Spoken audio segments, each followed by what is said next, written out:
ಕಾರಣ ಅಂತ ಅನ್ನೋದು. ಬಟ್ ಕೇಂದ್ರ ಕೊಡಬೇಕಾಗಿತ್ತಲ್ಲ, ಯಾಕೆ ಕಳಿಸ್ಲಿಲ್ಲ ಅನ್ನೋದು ಸಹಿತ ಅವ್ರು ಉತ್ತರ ಕೊಡಬೇಕಾಗ್ತದೆ. ಇಲ್ಲ ವಿರೋಧ ಪಕ್ಷಗಳು ಟೀಕೆ ಮಾಡೋದು ತಪ್ಪು ಅಂತ ಹೇಳೋದಿಲ್ಲ, ಮಾಡಬೇಕು. ಹಂಗೆ ನಮಗೆ ಗೊತ್ತಾಗ್ತದೆ ಎಷ್ಟಪ್ಪ ಅಂತ ಜನಸಾಮಾನ್ಯರಿಗೆ ಗೊತ್ತಾಗ್ತದೆ. ವಿರೋಧ ಪಕ್ಷ ಇಲ್ಲದೆ ಹೋದ್ರೆ ಇದು ಯಾವುದೂ ಗೊತ್ತಾಗೋದಿಲ್ಲ, ಮುಚ್ಚಿ ಹಾಕುವಂಥ ಪ್ರಯತ್ನಗಳು ಆಗ್ತಾಯಿರ್ತಾವೆ. ಇದು ಯಾವುದೇ ದೇಶದಲ್ಲಿ ನಡೆಯುವಂಥದ್ದನ್ನ, ಯಾವ ದೇಶದಲ್ಲಿ ಡಿಕ್ಟೇಟರ್ ಇರ್ತಾನೆ ಆ ದೇಶದಲ್ಲಿ ಆ ರಾಜ ಹೇಳ್ತಾನೆ ಅಂತ ಮಾತನಾಡುವಂಥದ್ದು. ಹೀಗಾಗಿ ಅಲ್ಲಿಯ ಒಳಗಿನ ಕೆಲವೊಂದು ಏನಪ್ಪ ಅವ್ಯವಹಾರ ನಡೀತಾವೆ ಕಂಡು ಬರೋದಿಲ್ಲ. ಬಟ್ ಇಲ್ಲೇ ಕಂಡು ಬಂದದ ಕಾರಣ ಏನಪ್ಪ ಅಂತಂದ್ರೆ ಇಲ್ಲಿ ಜಾಗೃತದ ವಿರೋಧ ಪಕ್ಷ ಅಂತೇಳಿ ಏನೋ ಆಗಲಿ ಸಿ ಎಮ್ ಅಂತ ಈಗ ಮಂಡಿಸಿದ್ದಾರೆ, ಅದ್ರ ಬಗ್ಗೆ ಪ್ರತಿಪಾದನೆ ಮಾಡ್ತಾರೆ. ಬಟ್ ಇಲ್ಲಿ ಮಾತ್ರ ಈ ಒಂದು ನಮ್ಮ ವಿರೋಧ ಪಕ್ಷದವ್ರ ಮೇಲೆ ಟೀಕೆ ಮಾಡೋದು ನೋಡಿದಾಗ ಸಹಜವಾಗಿ ಈ ಸಿದ್ದರಾಮಯ್ಯಲ್ಲಿ ಸೋತ್ರೇನು ಅನ್ನುವಂಥ ಮಾತುಗಳು ಬರ್ತಾವೆ.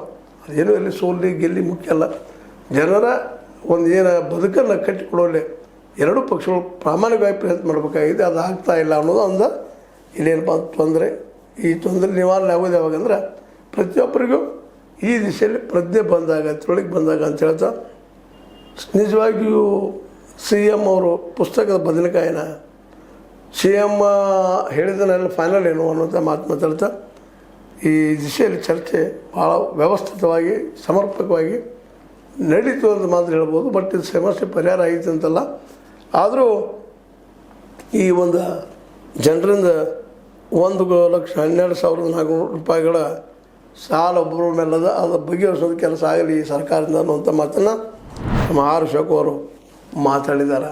ಇನ್ನು ಅವ್ರು ಬಂದಾಗ ಏನು ಮಾಡ್ತಾರೆ ನೋಡೋಣ. ಅದೇನೂ ಇಲ್ಲ, ಸಿ ಎಮ್ ಅವರ ಆರ್ಥಿಕ ಶಿಸ್ತು ಹೆಚ್ಚು ಸಾಲನ ಮಾಡಿದಾನೆ ಮತ್ತೇನಲ್ಲ ಅನ್ನೋಂಥ ಮಾತು ಇದನ್ನು ಹೇಳಿದಾಗ ಒಪ್ಪಬೇಕಾಗ್ತದೆ. ಬಟ್ ಆದರೂ ವಾಸ್ತವ ಭಿನ್ನ ಏನಾಗಿದ್ರು ಇವರ ಅಭಿಪ್ರಾಯ ಎಲ್ಲರೂ ಒಪ್ತಾರ ಅನ್ನೋ ಮಾತನ್ನು ನೆನಪಿಸ್ಕೊಳ್ತು.